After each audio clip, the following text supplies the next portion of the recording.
I think we're back now. Had some technical difficulties there at the beginning, but I think I figured it out. Welcome back to Golf Cart Garage. Yes, I am alive. I wasn't sick. I see everybody's asking. I hope I'm feeling better. I'm not sick. I actually hurt myself a little bit. I slept wrong. It's not an exciting story, but I slept wrong, and now I have a pinched nerve in my back that's causing me some pain in my arm. So I guess that's what happens when you get older. You don't even have to hurt yourself. So I don't even have a exciting motorcycle wreck story or anything like that to tell. I slept wrong. That's boring, I know. But anyway, we're back. I appreciate you coming back on this. Let's see, what's today? We're Thursday. This is Thursday. I am Tim with Golf Cart Garage. I'm a member of the Gearheads on Demand service that we offer. And you can schedule a call with me to talk about your golf cart issues by clicking the link that's in the description. That'll take you to the scheduling page. If my schedule is booked out too far, catch me here. We come here twice a week, unless I pinch a nerve or something, which I don't know what's going on with that. We come here twice a week on Tuesdays and Thursdays at 12 noon Central Time. We talk about golf cart issues. We answer some questions. We talk about the weather and anything else that comes up that's interesting. Let me run the social media links so you can follow us on other platforms also if you would like, on Facebook and YouTube, obviously. But you can also follow us on these other platforms I'm running right now, TikTok and Instagram. We are everywhere.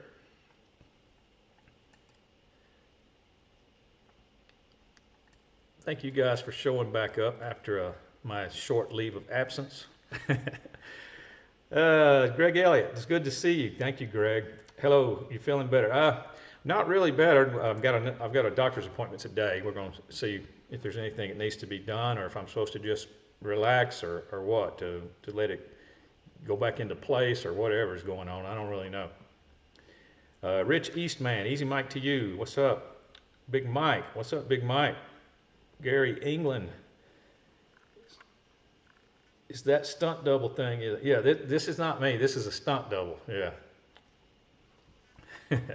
Let me check Facebook and see if we're running. Lynn Scrapper, ready to roll on Facebook. What's up, Lynn? Thank you for coming, man. Yeah, I think I'll make it today. I think I will make it. I got a little bit going on, but I think I'll be all right. DCDJ, thanks so much. I appreciate it. Let's see here. We're going to get started with the regular questions. I'm sure we'll have some more questions in the live. First regular question.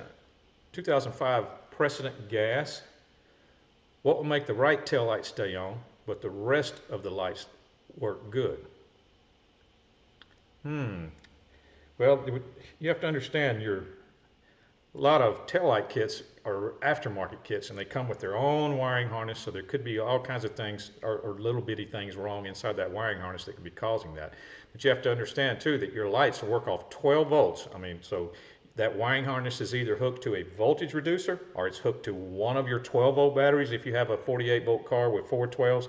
So those lights are going to be working off of 12 volts somewhere. You either have a voltage reducer, or they're running off of 2 6 volt batteries, or they're running off of one 12 volt battery.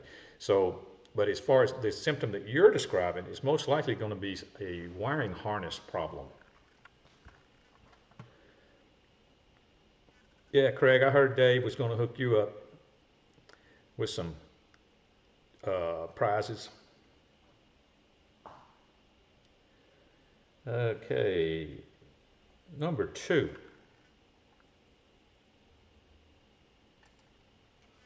This is from Timothy, and it's not me. My name's Timothy. It's a 2012 Club Car Precedent 48. I replaced the 6 8-volt batteries and drove it around for about half a mile or so. If I plug my Powerdrive 3 charger into it, why do my amps stay past 15? I tested the battery voltage and got 50 volts. Since the batteries are still fully charged, shouldn't the charger descend to 0 amps? There's something wrong with my charger, OBC, or solenoid. I hope to hear back, as I am sure you have a lot of questions daily. Thank you.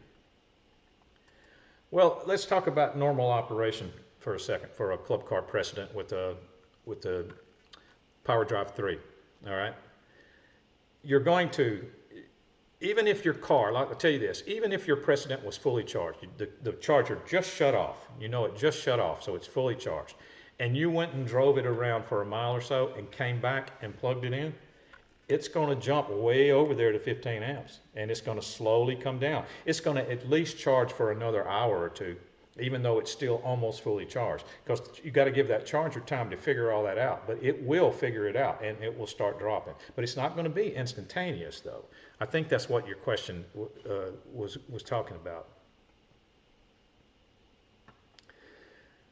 Larry Burrows, my problem not moving was brush issue.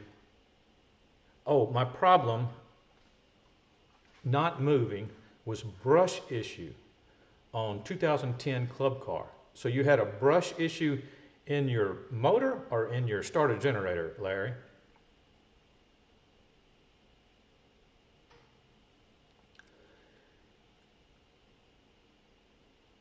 Remind me again, Tim, what is the harm? What are you talking about?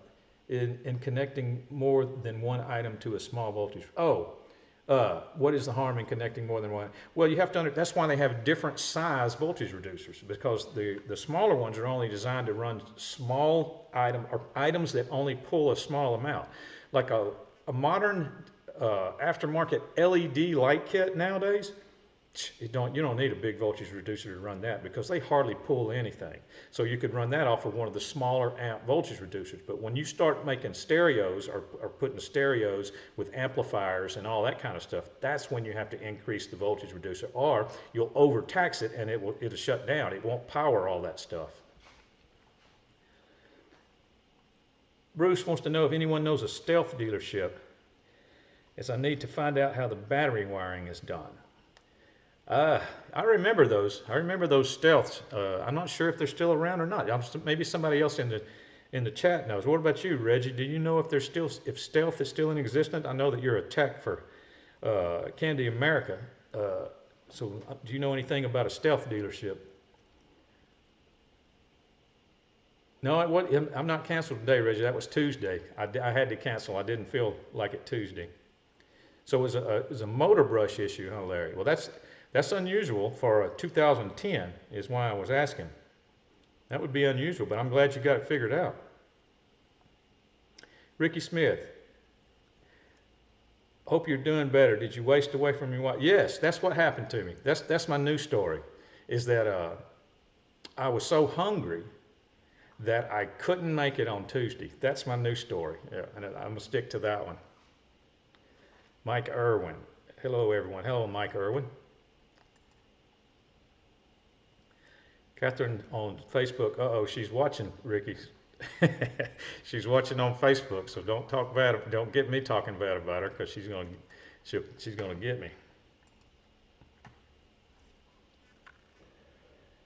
Okay, number 3.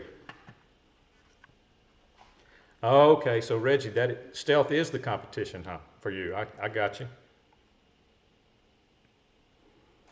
Yep, that's what I did, Craig. I wasted away to the point where it started pinching a nerve. That's what happened. That's what happened. Number 3. This is from Chris. I have a 2023 gas RXV Valor. Nice. I saw one of those the other day. That's one that I would be interested in. Along with a brand new Yamaha QuietTech, but I like the gas Valor because it actually comes from the factory with a slight lift. It's got like a 2-inch lift on it. Anyway, 205 35R14 tires, and I'm getting around 20 to 21 miles per hour. Is there anything I can do to get 25 so I can keep up with the cars in town? Thank you for your time.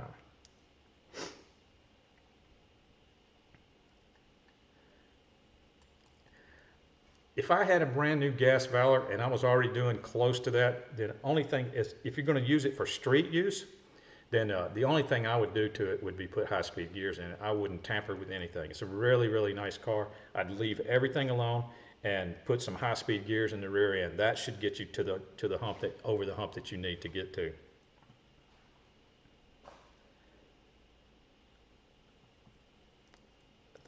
Greg said, I thought he missed Dino. Dino's back, yeah. Dino's back. Oh, yeah, and she was feeding him, you know, like I said, while they were gone. And I know for a fact, you know, that while they were gone, I know for a fact that Dino had an appointment at the salon to get his nails done. All right? So I'm over here looking for toaster leavings, and Dino's at the spa.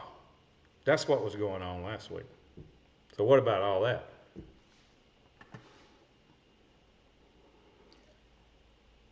She found out you were saying, Greg.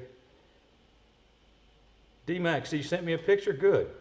Appreciate it, because I'm running low on pictures. I don't have one for today, for Let's See portion of the episode today. I don't have any pictures, so good. I'm glad you sent me one.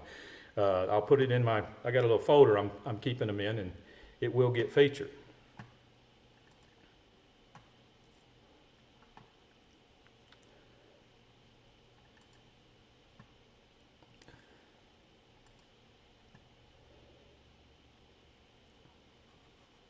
Okay. Number 4.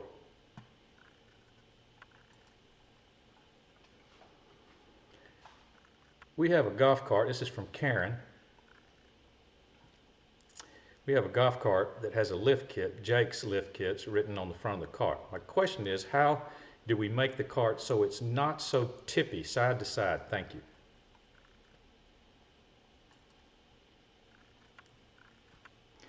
I see my wife's now jumping back and forth because I'm talking about her. Now she's on YouTube because she heard me talking about Dino at the spa. Okay, if your car's tippy after doing a Jake's lift kit, the different brands react different to lift kits as far as that goes. The one that I have found that is the most tippy is Yamaha, because Yamaha doesn't have the leaf spring set up. They have the coilover shocks. So you might be talking about Yamaha. Well, the only thing you can do with that is you can change those not leaf springs, you can change those coilover springs to a more heavy-duty coilover spring, and that will cause it to, that'll cause it not to be quite as tippy. Now, if it's one of the other brands, if it's Cub Car, you can change the rear springs to heavy duty. If it's ezgo, you can change the rear springs to heavy duty. That will keep it from being as tippy also. But I have a feeling you're probably talking about a Yamaha.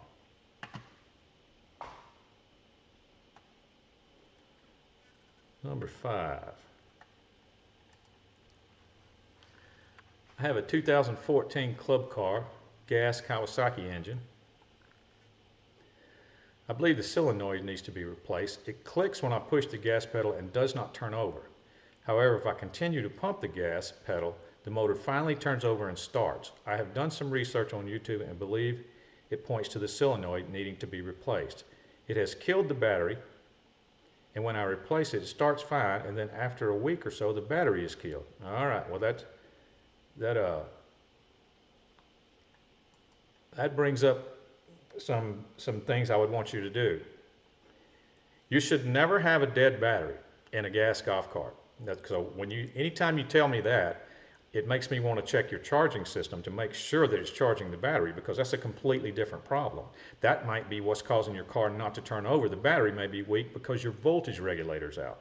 So we need to crank that car in neutral and put a voltmeter on the battery and rev it up and see if your volts are rising. See if it's going up above 14 volts, and clear that up first before you go on.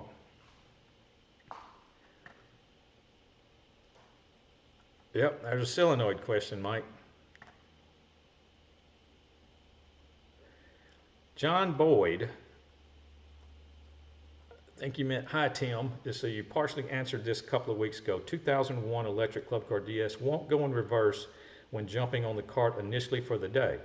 Throw it in forward, drive a foot or two, then it goes in reverse and does fine for the rest of the day. You said to push on the forward and reverse switch and see if it will drive in reverse. It does indeed. Can you explain what's happening? All right, John. I'm glad you found it, but that's one of the things that I used to do in my shop all the time, is that mechanical forward and reverse is just two. When you turn it, all you're doing is you're lining up copper contacts. Well, if they're not tight enough against each other, if they're not clean enough against each other, you could have some intermittent stuff going on there because it's not quite getting the connection that it needs. And so I usually tell people, put a little pressure on it, put a little pressure on the handle and see if it jumps or see if it starts to take off. And if it does, then you found your problem.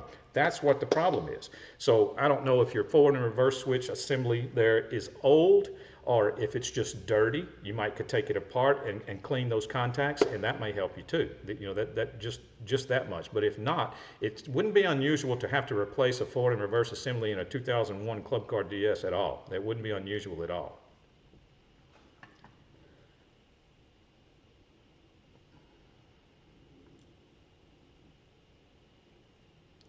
There are lots of different offsets, Craig, in wheels. Some lift kits require offset wheels because the wheel won't go all the way on there. So yes, there are different offsets in wheels that can widen the stance. And I have even seen people that wanted a really wide stance and they use offset wheels in conjunction with spacers. But spacers can be used with either one, with centered wheels or offset wheels.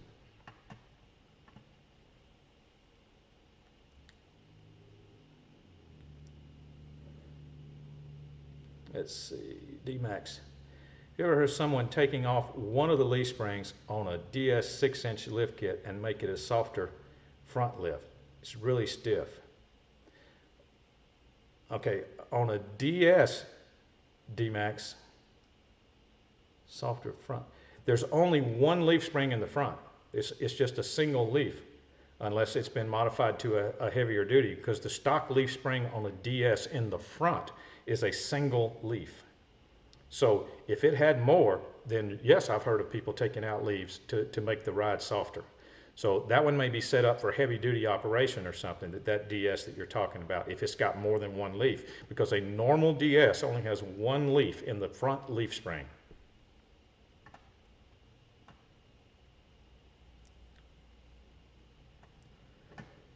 Check Facebook over here, make sure we're still rolling good. We're rolling strong over there.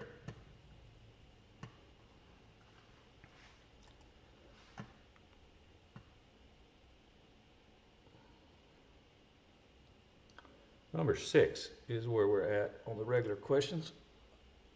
We just bought an older ezgo golf cart. It says on the glove box it's a Textron, serial number, manufacturer code HO586. When I look up the Textron cart, it says built in 1996 to present, but the tag says 86. Well, the manufacturer's code on an ezgo is what designates the year, the last two digits. So I'm saying that car's an 86 if that's your manufacturer's code.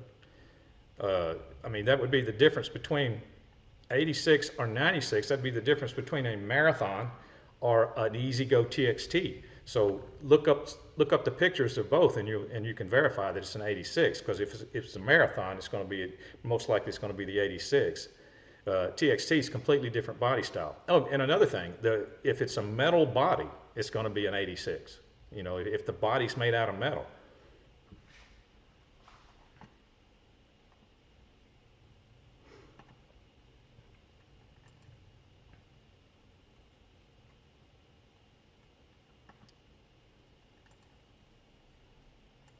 Facebook's kind of dragging over there. The technical issue there. Says I got a good connection. We'll keep going.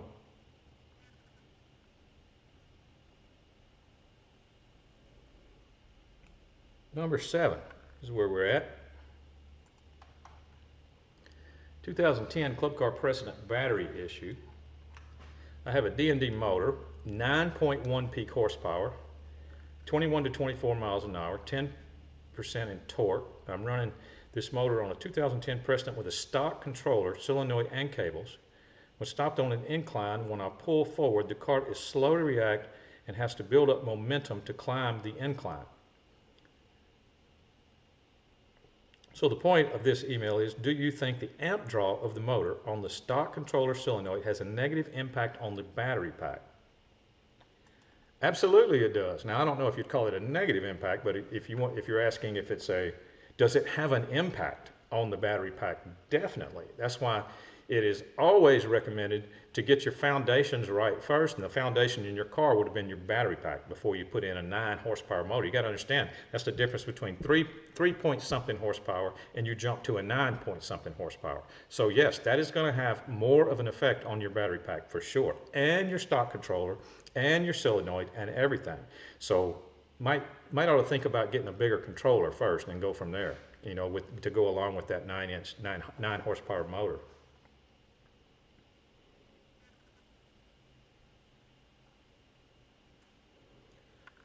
Number 8.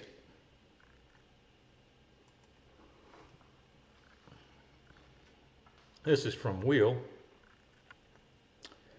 I have a well-kept cart with brand new Trojan batteries. I want to install a digital voltmeter and was wondering, when my cart is fully charged, what should the meter read at its highest number? Thank you for your help. If you're asking me what it should read after it's been fully charged and it's just sitting there and it's been sitting there overnight, but you unplugged the charger yesterday, you should read about 51 volts. That's what it should read. Now, if you're asking me what it should read while the charger is running, it could be 60 or more while the charger is running. You know, especially toward the end of the charge cycle. If the charger's getting ready to shut off, it could read 60 or more volts. So I'm not sure exactly which one you were asking me there. So that's why I was trying to answer both ways.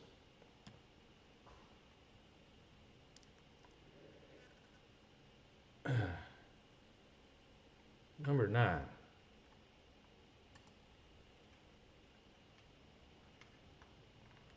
This is from Bob. 2005 Club Car Precedent electric, having an issue with my electric motor overheating.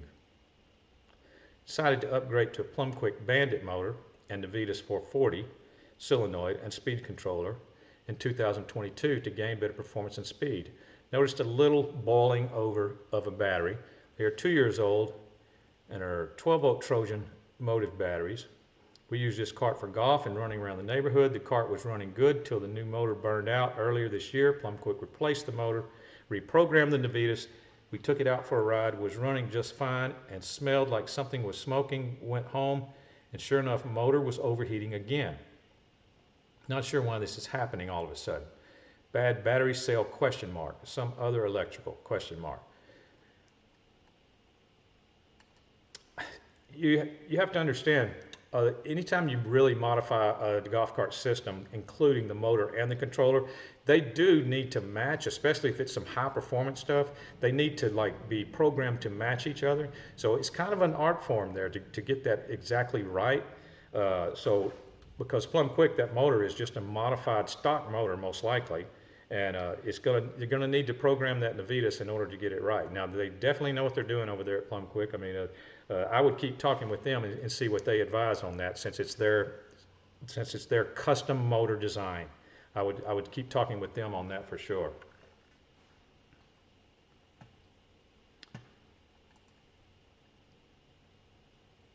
Not dragging for me. Joe Foster on Facebook. Good day, Tim. Good day, Joe Foster. How are you doing, sir? Thank you for stopping by.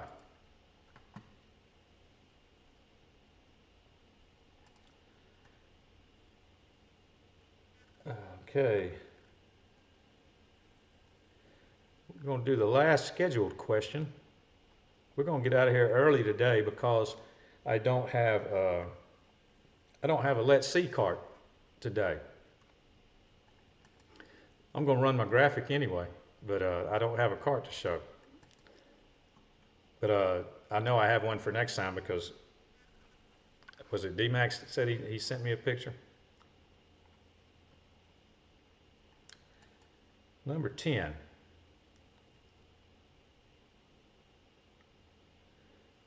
Appreciate it, Craig.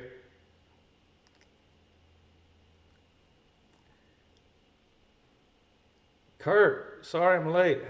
Had company and couldn't watch. Hope you're feeling better. Oh, I'm good, Kurt. I don't know if you heard what it is. I'm not sick. I hurt myself. I got a little pinched nerve thing going on that I'm dealing with. But I'm going to make it. I'll get over it, hopefully. D-Max said he sent it last week. All right. I'll look it up, D-Max. I'll get it. You sent it to me, the 00 Tim Freeman at Gmail, or did you send it to support? It doesn't matter. I can find it everywhere it is. I just installed 4 12 volts in my golf cart, club car. All of a sudden, my lights do not work. My horn stopped working months ago. What could have caused this? Well, my question would be, how are your lights getting power? Are you running a voltage reducer for your lights? And that would be connected to across your entire pack. If you send it to me, D-Max, I got it.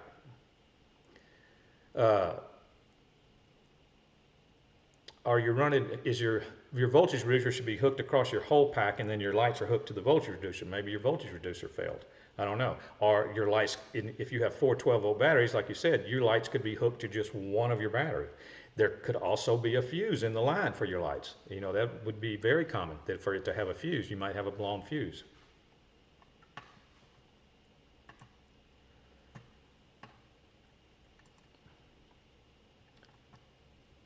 Joe Foster says, fine, sorry for absence. Oh, that's all right, man. I appreciate you coming by.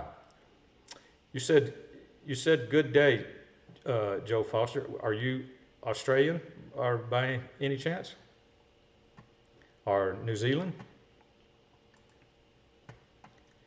Beginning of the episode, the scheduled questions are clear, then go blurry throughout the show.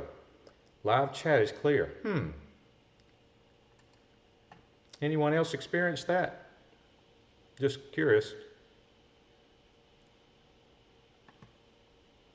It was Greg saying that, Greg Elliott.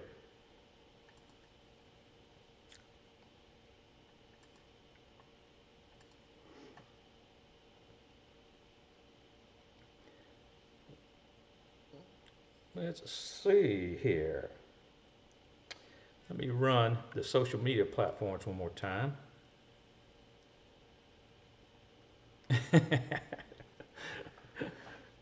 Everybody's saying it looks good, Greg. Greg says maybe you drink too much while watching.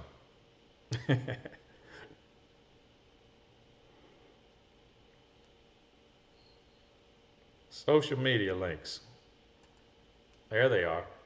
Instagram and TikTok, you can follow us on those.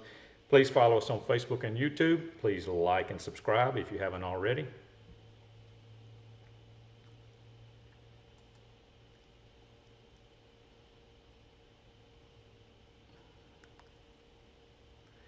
Fireman, what's going on, Fireman? Just got on. Club car I have. Fully charged batteries. Key on. I hear a click, but will not move forward or backwards. Tell me what year of the club car, and does it have a run tow switch under the seat? Year and run tow switch.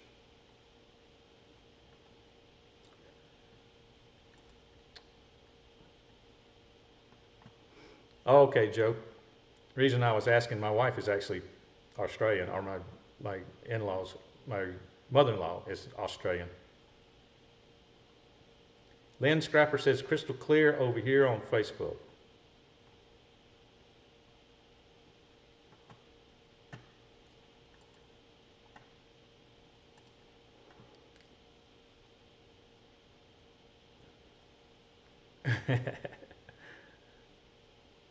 Greg says he's a non-drinker and a non-smoker.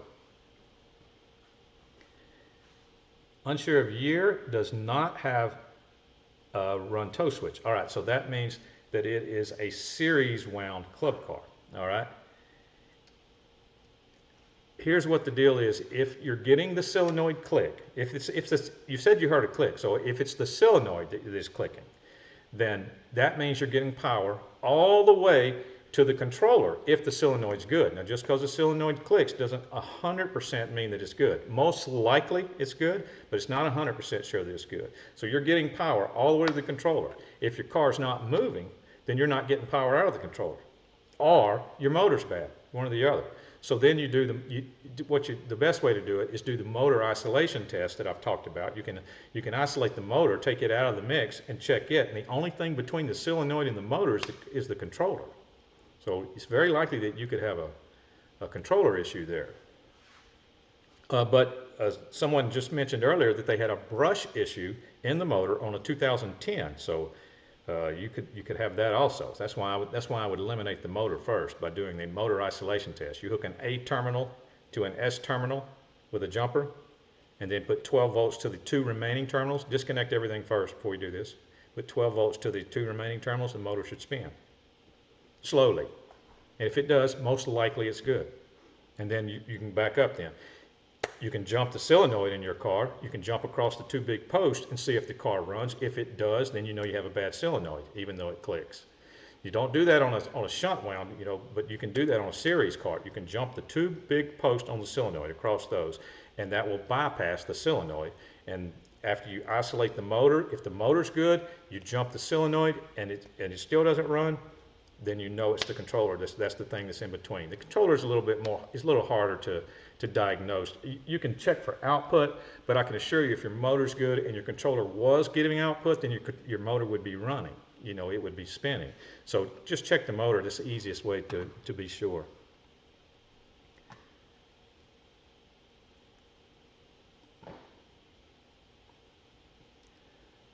Does not have switch.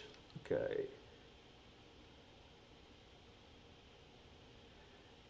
Greg says, Greg, you should start drinking. And Greg says it must be on his end. He's just wondering if anyone else experienced it. I'm not seeing anyone else that is experiencing it, Greg. I'm looking at Facebook too.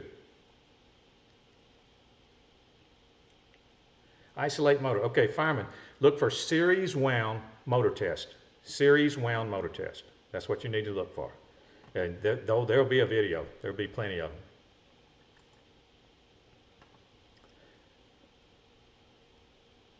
Lynn Scrapper on Facebook, did 2006 Precedents have factory installed lights as an option? If so, did they use a voltage reducer as the aftermarket kits do, or were the lights wired to one of the 12-volt batteries? Well, I can tell you this, if you got a 2006 Precedent, Lynn, that did have factory installed lights, they're not going to have them running off of one battery. They're going to have them running off a voltage reducer, because Club Car's been using voltage reducers for years. Even in the DS, the car models that came from the factory with lights, they still ran a voltage reducer. Now, it wasn't a powerful enough one that ran off across the whole battery pack, but it ran off of I think it was a 16 to 12 volt voltage reducer. Actually ran off 2 of their batteries. So it's very unlikely that they would do that to hook it to one battery. They're going to have some type of voltage reducer in there that they're using.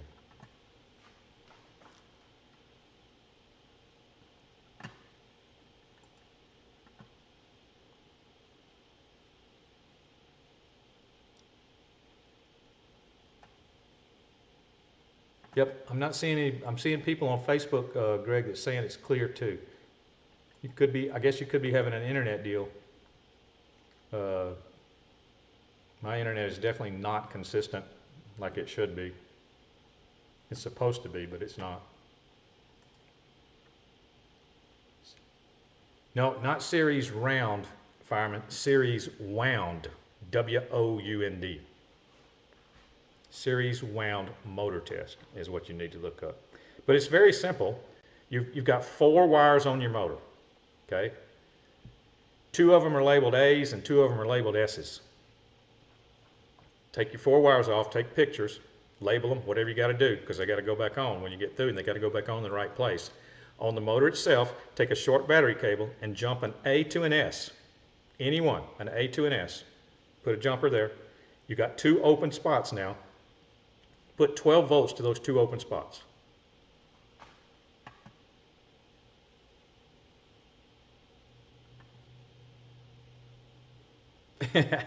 Yep, that's true, Greg. If you start drinking, it might clear up.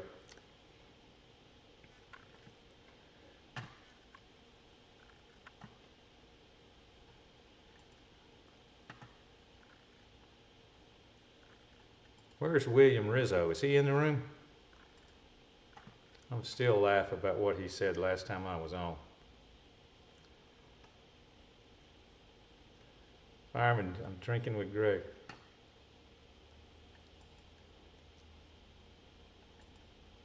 Okay, if anybody is interested in the, well, if you have any, let's do the contact stuff here.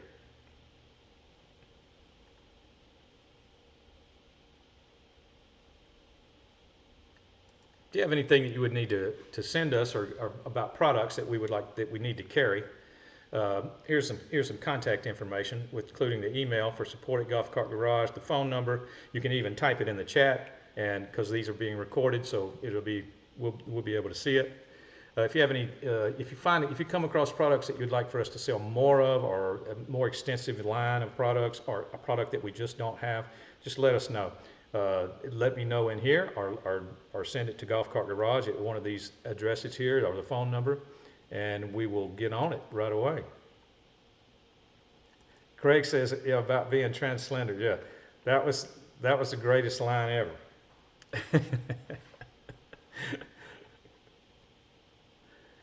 If you would like to go to Golf Cart Garage and purchase a hat, you are welcome to. Bam, there they are. There's some links in the descriptions that take you straight to them if you would like to purchase a hat. Now, we do occasionally give a hat away on here. About once a month we'll do a hat giveaway. We'll have another one coming up. But if you can't wait, you're welcome to go to Golf Cart Garage and buy one. And if you would like to do that, then you can also use my coupon code.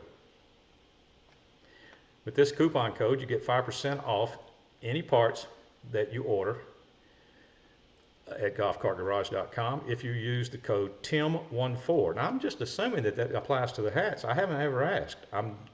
Does anybody know the answer to that question? Does that apply to the hats? TIM14.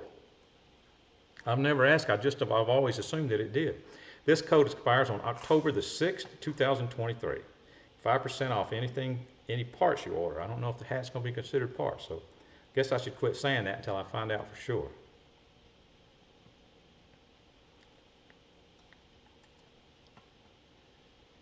Hats, contact info. Let me check Facebook. Joe Foster says, Tim, 2003 TXT, what length battery hold-down clamp do I need?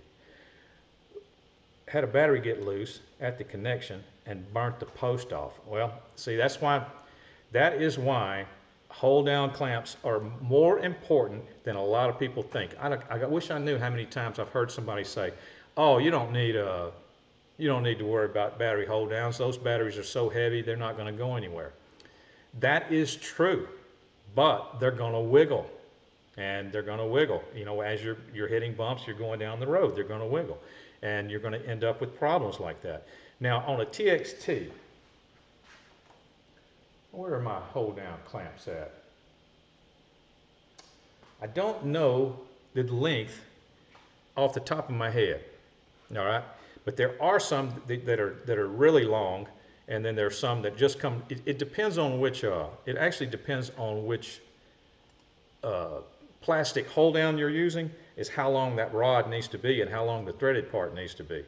If you just get one that says for TXT, that'd be perfect, you know, because that's going to be the correct one for a TXT. I don't know off the top of my head how long that is, though. I've seen people even make them. I've seen people make them, you know, because you can get some rod like that and just put thread on it and then chop it. If you get one, just make sure you get one that's too long, and then you can actually chop it off. You can chop it off and still make it work. If it's too long, you can chop it off on the threaded end, you know, as long as and if you have a die, you can go and run a die down it and put some more threads.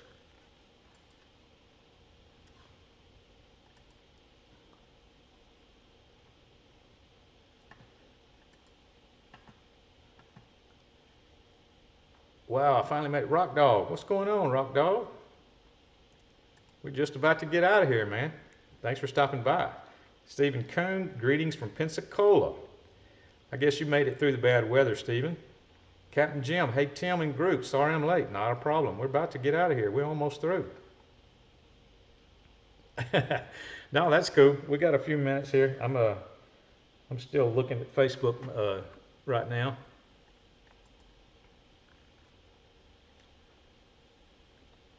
Yeah, Facebook is still rolling.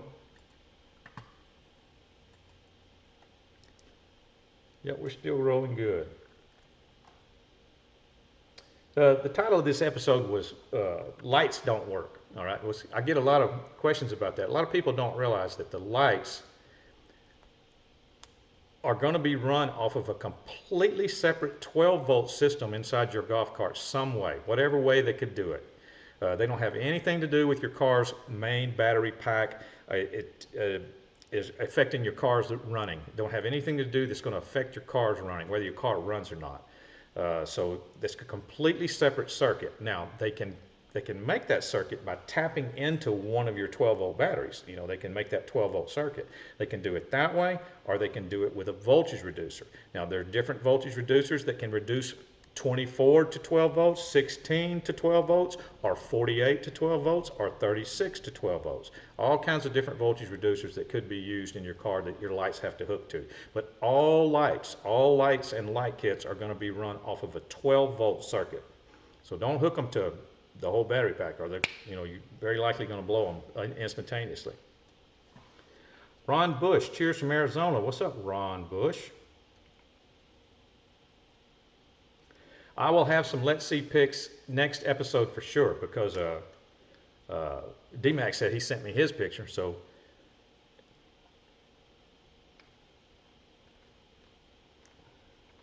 Rock Dog, hit the save button and you can go back and watch. That's what I'm going to do. I missed most of the show. That's fine. You do what you got to do. I'm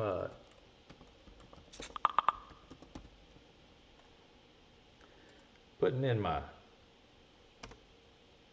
that's my email address. If anybody wants to send me pictures of their cart, send them to that email address. It'll be fine. I'll get them for sure. You can also send them to support at Golf Cart Garage at this contact info that I ran just a little while ago. I'll get them that way. Put attention Tim, if you want to make sure that I get them. Put attention Tim.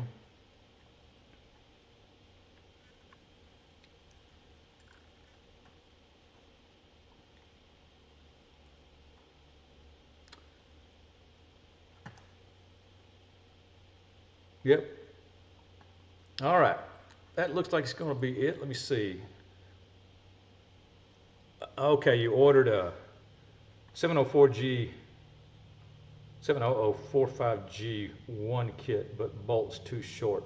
You mean the hold down rods are too short? Call up Golf Cart Garage and I tell you what, you're talking about a stock TXT with a stock battery hold down system.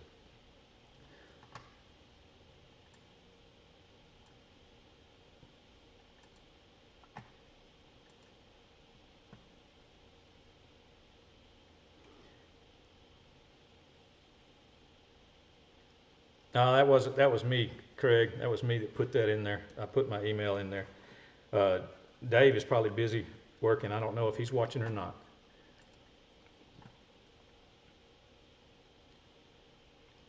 Is that those Joe on Facebook? Did you order some from us? Did those come from us? Because I'll look them up here in a minute. I don't want to look them up right now, but I'll look those up and see. But yeah, you can't do anything with them if they're too short. You can do something with them if they're too long, but not if they're too short. That's for sure. Sounds like you may have gotten some for a Club Car, because I think Club Car is a little bit shorter than the ones for TXT.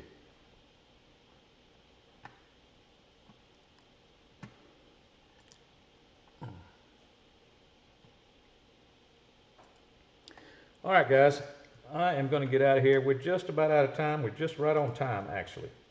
I will see everybody. This is Thursday, so I'm off tomorrow. I will see everybody on Tuesday, and we will do this again. And please, everybody, come back. I appreciate everybody for showing up, even if it was just for a few minutes. That's awesome. Thank everybody on YouTube. Thank everybody on Facebook. and I will see you on Tuesday. The garage is now closed. Thank you.